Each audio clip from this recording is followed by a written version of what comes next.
سے ایک مرتبہ کہہ دے سبحان اللہ۔ مچل کے پکاری اپنے آقا کو یا رسول اللہ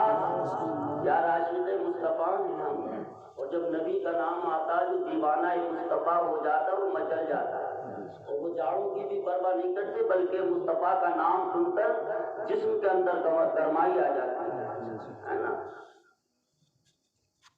تو آپ زندہ دلی سے مچل کے میں نے بات بتا دی ہے کہ سبحان اللہ ایک مرتبہ کہیں گے 90 نیکیاں ملیں گی، اور ان 90 نیکیوں کو کتنا اگر ہم ادھر اثار کریں جس مقصد سے آئیں تو اللہ کی مغفرت کہ ہو گیا دھکے سے کلیجا میرا، ہو گیا دھکے سے کلیجا میرا۔ جب انتقال کی خبر پہنچی ہوگی تو حضرات جن سے ایک دن پہلے ان کی بات ہوئی ہوگی اور دوسرے دن جب ان کے انتقال کی خبر پہنچی ہوگی تو دل دھک سے ہو گیا ہوگا۔ کسی کی زبان پر یہ بات ہوگی کہ کل تو ملاقات ہوئی تھی، کل تو میں نے نماز پڑھتے آتے ہوئے دیکھا تھا، ہم کچھ نمازی کہیں گے ہم نے مسجد میں دیکھا تھا، لیکن دوسرا دن آیا پتہ لگا عزیزوں کہ ان کا انتقال ہو گیا، تو دل کے اندر سے ایک آواز آئی ہوگی اور دل دھک سے دہل گیا ہوگا۔ اسی کی اعلیٰ حضرت ترجمانی فرماتے ہیں کہ ہو گیا دھکے سے کلیجا میرا، ہو گیا دھکے سے کلیجا میرا، ہائے رخصتی کے سنانے والے، ہائے رخصتی کے سنانے والے، جانے والے نہیں آنے والے، اور کوئی دن میں یہ سرا اوجڑ ہے۔ اعلیٰ حضرت فرماتے ہیں کہ کوئی دن میں یہ سرا اوجڑ ہے، کوئی دن میں یہ سرا اوجڑ ہے، ارے او چھاؤنی چھانے والے، ارے او چھاؤنی چھانے والے، عزیزان گرامی وقار، دل کے اندر نہ جانے ہم خیالاتی تصور میں، ہم تصورات میں کیا کیا چیزیں سجا رکھتے ہیں۔ ابھی تو ہمیں ایک منزلی عمارت بنائی ہے، اللہ اگر ہمیں عطا کرے گا 2 منزلہ عمارت بنائیں گے، ہمیں ابھی تو بہت کچھ کرنا ہے۔ دل کے اندر حضرات یہ خیال آتے رہتے ہیں، لیکن میرے پیارے اللہ کا جب پیغام آ جاتا ہے، نبی کونین صلی اللہ علیہ وسلم ارشاد فرماتے ہیں ارے اس موت کو یاد کرو جو لذتوں کو کاٹنے والی ہے۔ عزیزان گرامی وقار، پتہ یہ چلا کہ ہم نے بہت کچھ سوچا تھا، لیکن اسرائیل اللہ کے حکم سے آ گئے اور روح نکال کر کے لے گئے، سارے کے سارے خیالات ختم ہو جاتے ہیں، جو بھی ہمارے تصوراتی محل سجے ہوتے ہیں دل کے اندر، وہ سب خیالات ختم ہو جاتے ہیں۔ عزیزان گرامی وقار، اعلان ہو جاتا ہے کہ فلاں دنیا سے رخصت ہو گئے، اور حضرات ایک ہی کو دنیا سے رخصت نہیں ہونا ہے بلکہ ایک دن ساری کائنات کو فنا ہو جانا ہے، یکے بعد دیگرے سب کو جانا ہے۔ عزیزان گرامی وقار، دنیا کے اندر حضرات حضرت آدم سے لے کر کے آج تک نہ جانے دنیا سے کتنے لوگ چلے گئے اور کتنے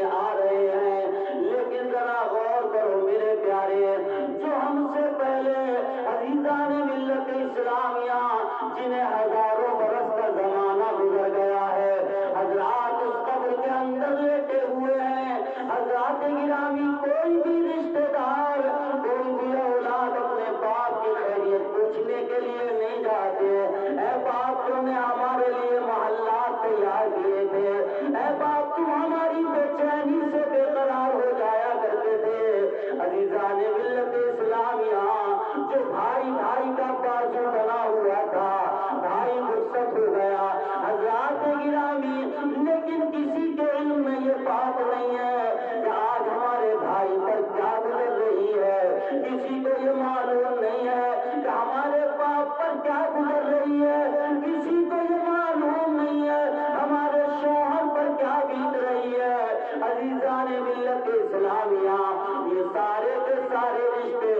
دنیا میں محبتیں جتنے بھی کرتے ہیں وہ قبر تک پہنچنے تک محبت کرتے ہیں، اور قبر میں جانے کے بعد میں ساری محبتیں دم توڑ دیتی ہیں، ساری محبتیں دم توڑ دیتی ہیں۔ حضرات جہاں پر ساری محبتیں دم توڑتی ہیں وہاں پر آمینہ کے لال کی محبت کام آتی ہے۔ میرے آقا ارشاد فرماتے ہیں، اے میرے امتی، تیرے باپ نے تیرا ساتھ چھوڑا ہے، چھوڑنے دے، تیرے بھائیوں نے تیرے بھائیوں کی محبت میں دم توڑا ہے، توڑنے دے، تیرے رشتہ داروں نے تجھ سے ناتا توڑ لیا ہے، توڑنے دے، لیکن اے میرے امتی، میں تیری قبر میں تشریف لے آیا ہوں، گھبرانے کی ضرورت نہیں ہے، پریشان ہونے کی ضرورت نہیں ہے۔ حضرات گرامی، جس نے دنیا کے اندر نبی کی محبت میں اپنی زندگی کے شب و روز گزار دیے ہیں، حضرات جب نکیرین آ کر کے سوال کرتے ہیں قبر میں بتاؤ تو صحیح تم ان کے بارے میں کیا کہتے ہو، میرے پیارے نبی کے پیارے دیوانوں، جو غلام مصطفیٰ اپنی زندگی کے شب و روز دنیا میں عشق مصطفیٰ میں گزار کر کے چلا گیا ہوگا، وہ مصطفیٰ کو جب قبر میں دیکھے گا تو فرمائے گا، فرشتوں تم ان کے بارے میں پوچھ رہے ہو، جب میں دنیا کے اندر تھا تو مجھے کسی سے کوئی مطلب نہیں تھا، اپنی زندگی اگر گزاری ہے تو مصطفیٰ کی محبت میں گزاری ہے، انہی آمینہ کے لال کی محبت میں زندگی گزار کر کے آیا ہوں۔ اعلیٰ حضرت فرماتے ہیں کہ انہیں جانا، انہیں مانا، نہ رکھا غیر سے کام، انہیں جانا، انہیں مانا، نہ رکھا غیر سے کام، اور للہ الحمد میں دنیا سے مسلمان گیا، للہ الحمد میں۔ تو حضرات گرامی، ہمیں بھی اس دنیا کو چھوڑ کر جانا ہے۔ میں عرض یہ کرنا چاہتا تھا کہ ہم سے پہلے جو چلے گئے ہیں وہ قبر میں لیٹے ہوئے ہیں، اور قبر تک کب تک انتظار میں کرنا پڑے گا؟ قیامت کے دن،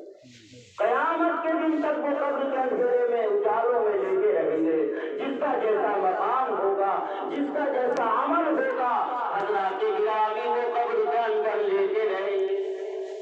امام غزالی فرماتے ہیں، حضرات جب اپنا عزیز جاتا ہے نا تو انسانی فطرت کے مطابق دل بہت دکھتا ہے، آنکھیں نم ہوتی ہیں، لیکن حضرات آؤ امام غزالی فرماتے ہیں کہ اللہ جب کسی کے عزیز کو ان کے درمیان سے اٹھاتا ہے، جب امام غزالی فرماتے جب کسی کے عزیز کو ان کے درمیان سے جب اٹھاتا ہے تو اللہ ان گھر والوں پر، ان رشتے داروں پر اللہ کا احسان ہے۔ بات سمجھ میں آ رہی ہے؟ اب یار کسی کا باپ کا انتقال ہوگا، جیسے آج ہمارے چچا دنیا میں نہ ہو، تو اب ان کی اولادوں کے دل دکھے، بھائیوں کے دل دکھے، رشتے داروں کے دل کو چوٹ لگی۔ امام غزالی فرماتے ہیں کہ اللہ کا احسان ہو گیا۔ لوگوں نے پوچھا امام غزالی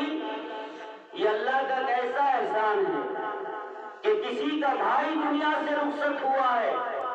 کسی کے باپ کا انتقال ہوا ہے، کسی کے شوہر دنیا سے گئے ہیں، کسی کے باپ دنیا سے گئے ہیں، بے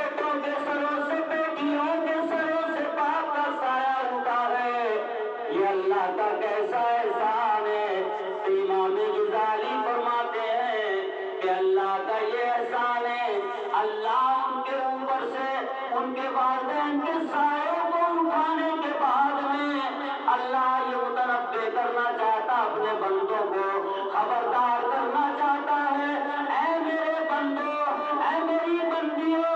آج میں نے تمہارے پاپ کو تمہارے سر سے اٹھا لیا، تمہارے درمیان سے اٹھا لیا ہے، اس لیے تم اپنے باپ کا حال دیکھ کر کے تم آخرت کی تیاری میں لگ جانا، ایک دن تمہیں بھی جانا ہے۔ اللہ احسان کرتا ہے کہ تم آج سے تیاری میں، اگر اب تک تیاری نہیں کر رہے تھے تو امام غزالی فرماتے دیکھ کر کے تیاری میں لگ جانا کہ آج ہمارے باپ ہمارے درمیان سے چلے گئے ہیں، کل ہمیں بھی اس دنیا کو چھوڑ کر جانا ہے، آج ہمارے بھائی ہم سے بچھڑ گئے ہیں، کل ہمیں بھی اس دنیا کو چھوڑ کر دنیا سے جانا ہے۔ اور حضرات گرامی آؤ بات اور آگے بڑھیے تو ایک اور امام غزالی کا فرمان سن لو۔ حضرات گرامی امام غزالی فرماتے ہیں کہ کچھ لوگ جب دنیا چھوڑ کر چلے جائیں گے اور انہیں ان کی قبروں میں رکھ دیا جائے گا، اور جب قبر میں دفن کر کے اعزاء اقربا احبا سب چلے آئیں گے، وہ قیامت تک قبر کے اندر سوتے رہیں گے۔ حضرات گرامی غلام مصطفیٰ کی شان ملاحظہ کرو میرے پیارے نبی کے پیارے دیوانوں، جب غلام مصطفیٰ اپنی زندگی کے شب و روز گزار کر کے اس دنیا سے جب رخصت ہوتا ہے اور جب قبر میں پہنچتا ہے، عزیزان گرامی وقار مدینے والے مصطفیٰ فرماتے ہیں کہ جو محمد میری سنتوں پر اور اللہ کو راضی کرنے کے بعد جب قبر میں آتا تو قبر اس کا استقبال کرتی ہوئی نظر آتی ہے، اور جب قبر استقبال کرتی ہے، جب اسے قبر کے اندر لٹا دیا جاتا ہے تو نکیرین آتے سوال کرتے، سوالوں کا جواب دے دیتا ہے۔ حضرات تو اب فرشتے سوال کر کے چلے جاتے ہیں اور اسے سلا کر چلے جاتے کہ اب تو سوتا رہے، قیامت تک تجھے کوئی جگانے نہیں آئے گا، قیامت تک جگانے نہیں آئے گا۔ بات سمجھ میں آ رہی ہے؟ اگر بات سمجھ میں آ رہی ہے تو ایک مرتبہ کہہ دو سبحان اللہ۔ حضرات امام غزالی فرماتے ہیں کہ وہ قیامت تک سوتے رہیں گے، اور جب قیامت میں انہیں آ کر کے اٹھایا جائے گا تو حضرات گرامی فرشتے اٹھا کر پوچھیں گے اب اٹھ جاؤ بہت سو لیے، اب اٹھ جاؤ بہت سو لیے۔ حضرات جب کہیں گے فرشتے بہت سو لیے تو جاگنے والا کہے گا، غلام مصطفیٰ کہے گا تم کہہ رہے ہو بہت سو لیا، ابھی تو سویا تھا، ابھی تم نے جگا دیا، ابھی تو سویا تھا ابھی تم نے جگا دیا۔ پوچھا جائے گا کتنے سوئے، کہا ایسا محسوس ہوا کہ ابھی آگ لگی تھی تم نے بیدار کر دیا ہے۔ حضرات فرشتے کہیں گے تجھے 1200 برس کا زمانہ گزر گیا ہے، تجھے 1400 برس کا زمانہ گزر گیا ہے، تجھے ہزاروں برس کا زمانہ گزر گیا ہے، لیکن یہ غلام مصطفیٰ کہے گا کہ تم کہتے ہو ہزاروں برس کا زمانہ گزر گیا ہے، لیکن مجھے محسوس یہ ہو رہا ہے کہ میں ابھی سویا تھا، ابھی تم نے آ کر کے جگا دیا ہے۔ عزیزان گرامی وقار جب انہیں جگا کر کے میدان قیامت میں لایا جائے گا، حضرات جب قبروں سے اٹھائے جائیں گے، امام غزالی فرماتے ہیں کہ اللہ انہیں بازو عطا فرما دے گا، سبحان اللہ، اللہ انہیں بازو عطا فرمائے گا اور وہ اپنی قبروں سے اٹھ کر کے جنت میں داخل ہو جائیں گے، سبحان اللہ۔ یہ کس کی شان ہوگی؟ یہ اس کی شان ہوگی جو نمازوں کی پابندی کرنے والا ہوگا، جو روزوں کی پابندی کرنے والا ہوگا، جس نے اپنی زندگی نبی کونین کی سنتوں کے مطابق گزاری ہوگی، جو مصطفیٰ کی سنتوں پر عمل کر کے اللہ اور اس کے رسول کو راضی کر کے دنیا سے گیا ہوگا۔ حضرات امام غزالی فرماتے ہیں اسے بازو عطا فرما دیے جائیں گے، وہ بازوؤں کے ذریعے اڑ کر کے جنت میں داخل ہو جائیں گے۔ جنت کے حور و غلمان پوچھیں گے ارے بھائی بہت جلدی آ گئے، کہ تمہیں میدان محشر میں وقت نہیں لگا؟ کیا تمہارے اعمال نامے نہیں تولے گئے ہیں؟ کیا تمہیں کوئی صراط کی منزل سے گزرنا نہیں پڑا ہے؟ عزیزان ملت اسلامیہ وہ کہیں گے کہ ہمیں تو کچھ محسوس ہی نہیں ہوا، ہم نے جو قبروں سے جب رب نے اٹھایا ہمیں بازو عطا فرما دیے اور ہم بازوؤں کے ذریعے اڑ کر کے جنت میں آ گئے ہیں۔ کہا اے اللہ کے بندے اب ذرا تو یہ بتا دے کہ تو نے اپنے رب کو کس وجہ سے, کس ذریعے سے تو نے راضی کیا تھا؟ کہ سجدے زیادہ کیے تھے تو نے, کہ رمضان شریف کے روزے زیادہ رکھے تھے؟ حضرات یہ غلام مصطفیٰ جنت کے حور و غلما سے کہے گا میں نے اور تو کچھ نہیں کرا تھا, لیکن اللہ رب العزت سے ڈر کر کے اپنی زندگی گزاری تھی. جو اللہ نے قرآن میں فرمایا ہے یا ایھا الذین آمنوا اتقوا اللہ حق تقاتہ ولا تموتن الا وانتم مسلمون. رب نے فرمایا اے لوگو اللہ سے ڈرو, یا ایھا الذین آمنوا اتقوا اللہ, اے لوگو اللہ سے ڈرو. کیسے ڈرو؟ حضرات گرامی, جو بالکل اللہ سے نہ ڈرتا ہو, کبھی نمازوں کے قریب نہ جاتا ہو, کبھی روزے نہ رکھتا ہو, حضرات گرامی دن اور رات کو گناہوں میں ملوث رہتا ہو, اللہ اور اس کے رسول کی نافرمانی کرتا ہو, اگر آپ اس سے جا کر کے پوچھو گے اے میرے پیارے عزیز ذرا تو یہ تو بتا دے کہ تو اللہ سے ڈرتا ہے, حضرات تو جواب اس کا بھی یہی ہوگا ہاں میں اللہ سے ڈرتا ہوں. لیکن عزیزان گرامی, ایک ہے اللہ سے ڈرنا اور دوسرا اللہ سے ڈرنے کا حق ادا کرنا. حضرات وہ کہیں گے ہم نے اپنی زندگی اللہ سے ڈر کر کے گزاری اور ایسے ڈرے کہ جو اللہ سے ڈرنے کا حق تھا, الا وانتم مسلمون, اللہ سے ڈرنے کا حق ادا کر کے. حضرات گرامی جب دنیا سے جاؤ الا وانتم مسلمون, مگر تم دنیا سے جب جاؤ تو مسلمان ہو, دنیا سے جب جاؤ تو ایمان والے بن کر کے جاؤ. حضرات محترم تو میں عرض یہ کر رہا تھا کہ غلام مصطفیٰ کی شان تو یہ ہوگی, لیکن حضرات چاہے میرے پیارے نبی کے پیارے دیوانوں وہ اللہ کو راضی کرنے والے ہوں, چاہے اللہ جن سے ناراض ہو,